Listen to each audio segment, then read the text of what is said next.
It was a quiet Tuesday evening. Nothing special about the day itself. Helen was in the living room, scrolling through her phone. I was in our bedroom, standing in front of our full-length mirror. And between us, literally was a pastel pink corset that I'd bought 3 days earlier. I thought I knew why I'd bought it. I thought I understood what I was trying to do. But as I stood there, feeling the delicate lace texture against my fingertips, seeing my reflection transform into something I'd never allowed myself to imagine, I realized I'd been wrong about everything. The corset wasn't the plan, Helen's smile when she saw me, and the version of myself I discovered that night, I'd been quietly protecting him, hiding him, my whole life. I thought I was just trying to save my marriage that night. I didn't realize I was about to meet a version of myself I'd been denying for 27 years. A version that had been waiting, patient and quiet, for permission that only I could give. This is the story of how a single evening, a moment of curiosity, vulnerability, and unexpected courage, changed not just how my wife saw me, but how I finally learned to see myself. My name is John, and if you'd met me 6 months ago, you would have thought you understood me completely. I was 27, married to Helen, who was 25. I worked in marketing for a mid-sized firm downtown. I dressed well. People noticed that. Tailored shirts, careful color coordination, attention to detail that my colleagues sometimes commented on. "You always look so put together, John," they'd say. And I'd smile and thank them, never quite explaining where that attention came from. Because the truth was, I loved fashion. Not just wearing it, I loved understanding it. The textures, the colors, the way certain fabrics caught the light. I could spend hours scrolling through design blogs, studying runway shows, analyzing how a single accessory could transform an entire outfit. I noticed things other people missed. But here's what I never told anyone. I only ever loved it from a distance. I admired beauty and fashion, but I never placed myself inside that beauty. I was the observer, never the observed. The appreciator, never the appreciated. It was like standing outside a gallery, pressing my face to the glass, studying masterpieces I'd convinced myself I had no right to touch. But then my marriage started showing cracks. Helen and I had been together for 4 years, married for 2. We loved each other. I want to be clear about that. The foundation was solid. The commitment was real. But something had shifted in recent months. A distance had grown between us that I couldn't quite name or understand. She'd started voicing concerns. Gentle at first, then more direct. She wanted more romance, she said. More intention, more passion. She felt like we were going through motions, following scripts, performing the role of married couple without actually feeling married, and I wanted to give her what she needed. God, I wanted that so badly. I loved her deeply, loved her laugh, her intelligence, her kindness, but I struggled to express it in the ways she was asking for. The traditional romantic gestures felt hollow when I tried them. The conventional expressions of desire didn't flow naturally from me. I felt inadequate, though I couldn't explain why. Like there was something fundamentally missing in me, some essential component of masculine romantic expression that other husbands possessed naturally, but that I had to constantly fake.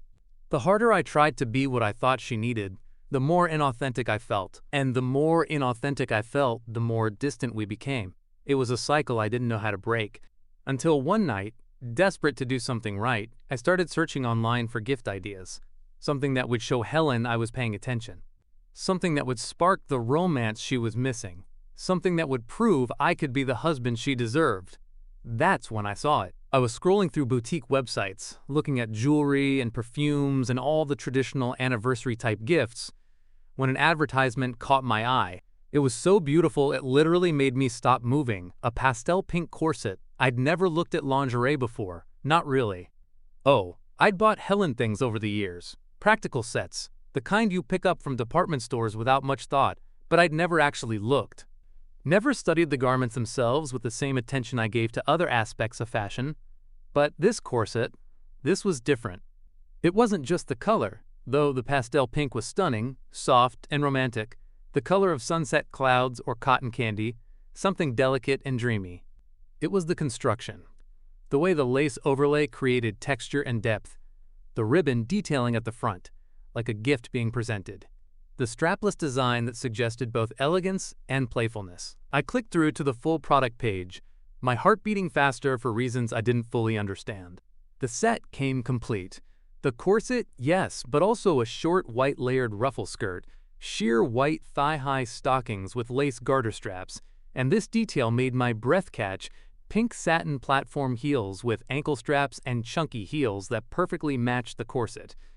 It was an ensemble, a complete vision, and it was absolutely beautiful. I imagined Helen in it, tried to picture how it would look on her frame, how the colors would complement her skin tone, how the outfit would make her feel confident, maybe desired, playful and romantic, and seen. This could rekindle something, I thought. This could show her I was paying attention, that I understood beauty, that I wanted to make her feel special. This could be the gesture that broke through the distance between us. But beneath that conscious justification, there was something else, something quieter, harder to name. A flicker of personal curiosity that I immediately suppressed, a whisper of what if that I refused to complete. I didn't acknowledge it, didn't even let the thought fully form. I just clicked add to cart and completed the purchase before I could overthink it. The confirmation email arrived immediately. 2-day shipping. It would arrive Thursday afternoon while I was still at work. Helen would be home. She worked from home most days, so she could sign for the package. But Wednesday morning, I got a text from her. Headed to my mom's for the day. Back late tonight. Can you grab any packages? Perfect, I thought. I could present it to her myself. Make a moment of it. Thursday evening, maybe over dinner. Create the romantic gesture she'd been asking for. All day Thursday, I could barely concentrate on work. I kept checking the tracking information, watching as the package made its way across the city. Arrived at distribution center. Out for delivery. On vehicle for delivery.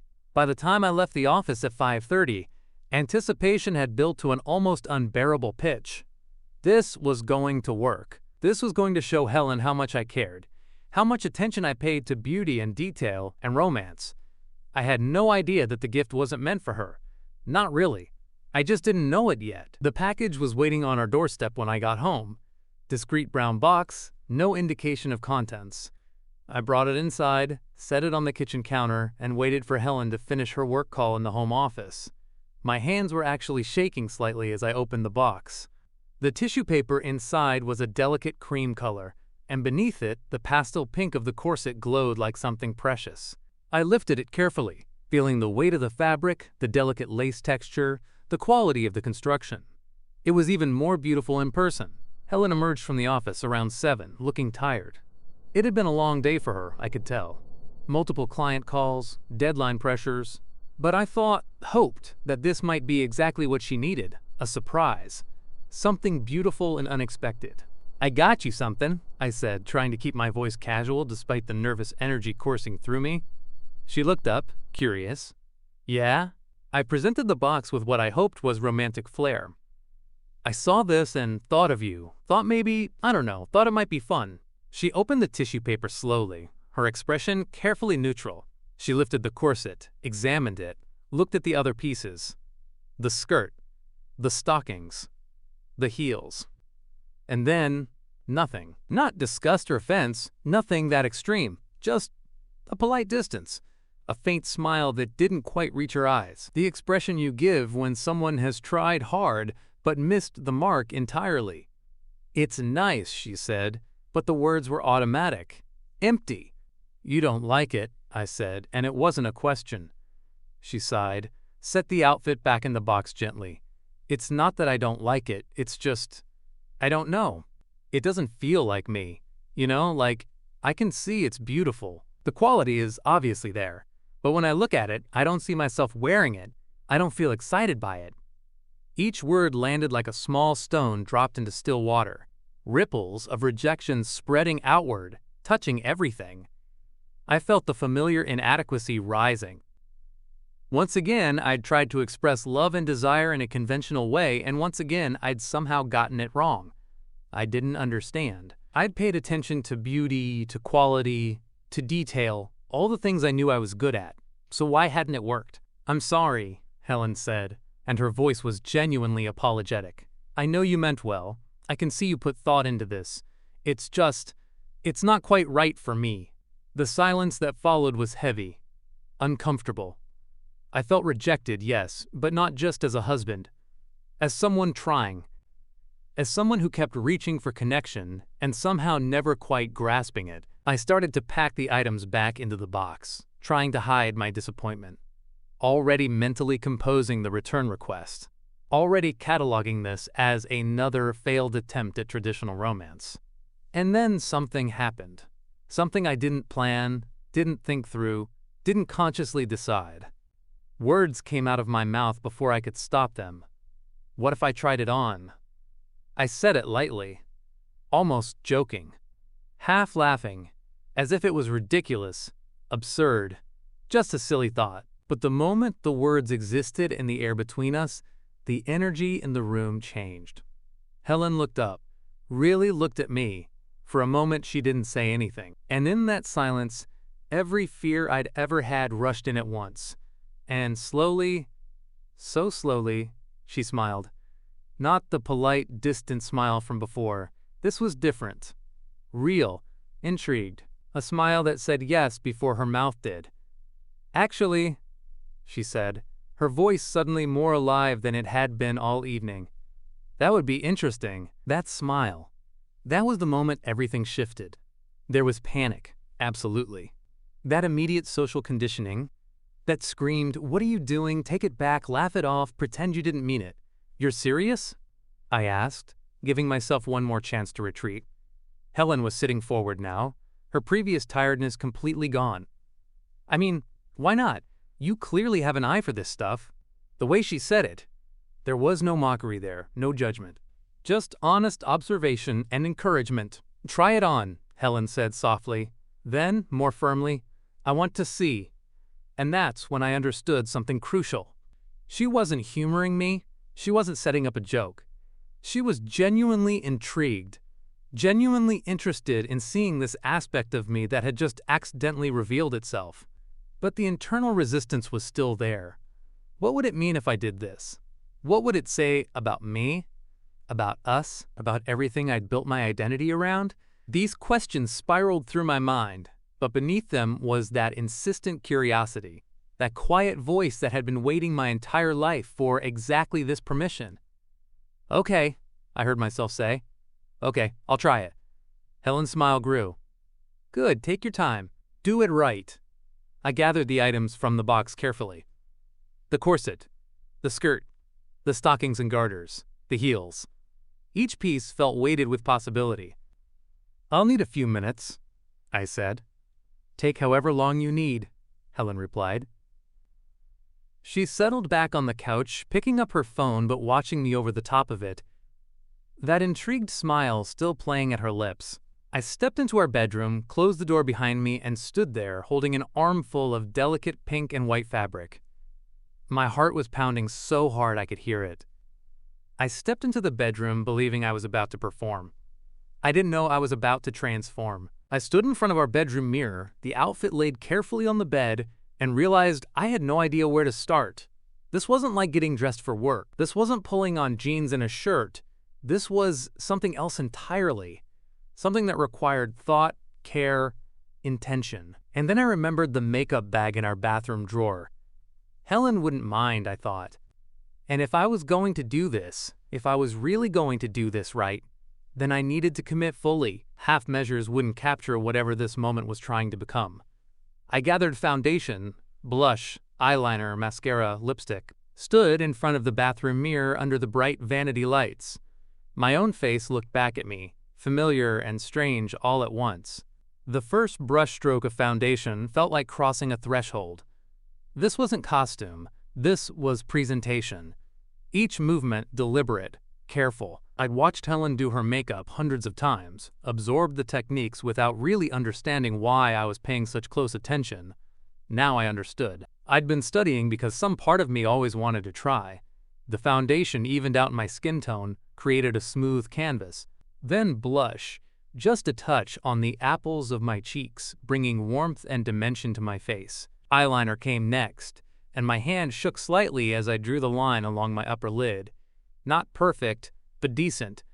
Mascara lengthened my lashes, made my eyes more prominent. And finally, lipstick, a soft pink that matched the corset, applied carefully to the center of my lips, then blended outward. I stepped back and looked. my face, but softer. More delicate, the harsh angles gentled by color and light. I looked pretty. The thought arrived fully formed and undeniable. I looked pretty. Something in my chest cracked open, but I couldn't stop to examine that feeling too closely. Not yet. I moved back to the bedroom, to the outfit waiting on the bed. The corset first. I'd researched how these worked while waiting for the package to arrive. Front bust closure, relatively straightforward to put on alone. I positioned it around my ribcage, aligned the hooks and eyes, began fastening from bottom to top. The moment the corset tightened around my torso, everything changed. The pressure was firm but not uncomfortable. The boning in the garment created structure, transformed my posture instantly. I stood straighter, shoulders back, chest forward. The pastel pink fabric against my skin felt like a secret being revealed, like something hidden finally being acknowledged. I ran my hands down the lace overlay, feeling the delicate texture, the ribbon detailing at the front. The corset shaped me, held me, presented me differently than any clothing I'd ever worn. Next came the skirt, white layered ruffles that flared softly at the hips. I stepped into it, pulled it up, fastened the hidden zipper at the side. The fabric was light, airy, moved with a gentle swish when I turned. I'd never felt clothing move like this on my body before, never experienced this kind of flow and femininity. The stockings were next, sheer white with delicate lace tops. I sat on the edge of the bed, pointed my toes, pulled it slowly up my leg. The sensation was extraordinary, smooth, sleek, transformative. I attached the garter straps, feeling the slight pull of tension, the deliberate care in how I dressed rather than simply dressed. The heels were waiting. Pink satin platform heels, with ankle straps and chunky heels that perfectly matched the corset. I'd never worn heels before. Never stood in shoes that added 4 inches to my height and completely changed my center of gravity. I slipped my foot into the first one, buckled the ankle strap. Then the second. Stood up carefully, wobbling slightly as I found my balance. The unfamiliar pressure on the balls of my feet. The way my calves engaged differently. The power in standing taller, even as the vulnerability of potential falling, made each step uncertain. And finally, the wig. Long, wavy platinum blonde, ordered at the last minute, because I'd somehow known, even when buying this for Helen, that completion would require this element too. I positioned it carefully, adjusted until it sat naturally, the weight of hair cascading over my shoulders, the softness brushing against my neck and upper back, the way blonde waves framed my made-up face. I looked in the full-length mirror, and I stopped breathing. The person looking back at me was beautiful. There was no other word for it. The pastel pink corset hugged curves I didn't know I could have. The white ruffle skirt created a playful, almost doll-like silhouette. The stockings drew the eye down to pink heels that made my legs look impossibly long. The platinum wave softened everything, added romance and femininity to the entire presentation. And the expression on that face in the mirror, surprise, wonder, recognition. I didn't see a joke. I didn't see a costume. I didn't see a man playing dress up. I saw beauty. I saw possibility. I saw a version of myself that had been waiting, patient and quiet, for exactly this moment of acknowledgement. This wasn't pretend. This wasn't performance. This was true. The realization hit me like a wave, and I had to sit down on the edge of the bed, careful in the heels, overwhelmed by the sudden rush of emotion. This wasn't pretend. This wasn't performance. This was true. I don't know how long I sat there, trying to process what I was feeling. Minutes, maybe. Long enough that Helen knocked softly on the door. "You okay in there?" she called. I stood up, wobbling slightly in the heels, checked my reflection one more time, took a deep breath. "Yeah," I called back. Yeah, can I see?" Another breath, deeper this time. "Okay." I opened the door and stepped into the hallway. The walk from bedroom to living room felt miles long. Each step in the heels required concentration. The skirt swished with my movement. I could feel the corset with each breath, the stockings with each step, the wig shifting slightly on my shoulders. Helen was standing now, having risen from the couch when she heard the door open. She was facing me, and the expression on her face made me stop walking entirely. She wasn't laughing. Wasn't smirking or suppressing amusement or wearing any of the expressions I'd feared I might see. She was stunned. Her mouth had opened slightly. Her eyes were wide. She was looking at me the way you look at something unexpected and remarkable, something you need a moment to fully comprehend. "John," she whispered. I stood there, suddenly self-conscious in a completely new way. Not ashamed, exactly, but vulnerable, exposed. Seen in a way I'd never been seen before. "What do you think?" I asked, and my voice came out smaller than I'd intended. Helen walked toward me slowly. She circled around, taking in the complete picture from all angles. The corset from the back, the way the skirt fell, the heels, the stockings, the wig. When she came back around to face me, her expression had transformed from stunned surprise into something deeper, something that looked almost like admiration. "You look beautiful," she said, and there was no irony in her voice, no teasing, just honest observation. "Really? Really?" She reached out, touched the lace on the corset gently. "The way you're standing. The confidence in how you put this together. John, you look incredible." And the way she was looking at me in that moment, it wasn't the way she'd been looking at me for months. This wasn't the distant, frustrated gaze of a wife who felt disconnected from her husband. This was something else entirely. She saw confidence, grace, a side of her husband she'd never met before. "You know what's crazy?" she said. Seeing you like this is the most attracted to you I've felt in months." I blinked, certain I'd misheard. "What?" "I mean it. God, John, you're radiant right now. There's this confidence, this self-possession I've never seen before. You're not trying to be what you think I want. You're not performing masculinity or romance or anything else. You're just you. Really you. And it's stunning. For the first time and as long as I could remember, I wasn't trying to be anything other than exactly what I was in this moment. And she was seeing me. Really seeing me, instead of judging me. In her eyes, I didn't see confusion. I saw recognition. We talked for hours that night. I didn't take the outfit off right away. I couldn't. It felt too important, too fragile. Like removing it might undo whatever breakthrough we just stumbled into. So I stayed dressed, sitting carefully on the couch in my heels, skirt arranged around me, while Helen and I had the most honest conversation we'd had in our entire relationship. I told her things I'd never said out loud. About how I'd always loved fashion deeply, but never allowed myself to be part of it. About the hours I'd spent scrolling through designer collections, studying color theory, understanding construction and silhouette, all from a safe, analytical distance. We talked about practicalities, about what this might mean moving forward, about boundaries and comfort levels, and how to navigate social situations. Helen offered support immediately, not in a performative way, but genuinely. "If you want to explore this more, I'm here for it," she said. "Whether that means just at home, or eventually beyond, whether it's occasional or regular, whether it leads somewhere, or just exists as its own thing." The marriage felt lighter after that conversation. The distance that had been growing between us dissolved, replaced by a new intimacy born from genuine honesty. That was 6 months ago. In the time since that night, I've learned a few things about myself, about identity, about expression, about the space between who we're told to be and who we actually are. Some days I wear the corset, some days I don't. What matters is that I finally stopped deciding who I was allowed to be. That Tuesday evening changed everything, not because I put on a corset, but because I took off a mask I'd been wearing so long, I'd forgotten it was there. I look back at the man I was 6 months ago, the one who loved fashion from a safe distance, the one who struggled to express romance and desire in conventional ways, the one who felt inadequate without understanding why. The journey isn't over. I'm still figuring things out, still learning what this means, where it leads, how it fits into the larger story of who I am. If this story resonated with you, share your own moment below and consider subscribing for more stories like this. Thank you for listening to my story, for holding space for this vulnerability, for being part of this journey.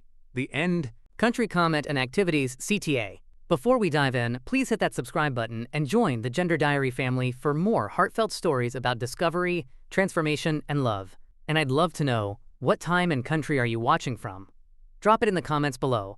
It always makes my day to see where our stories reach. The end.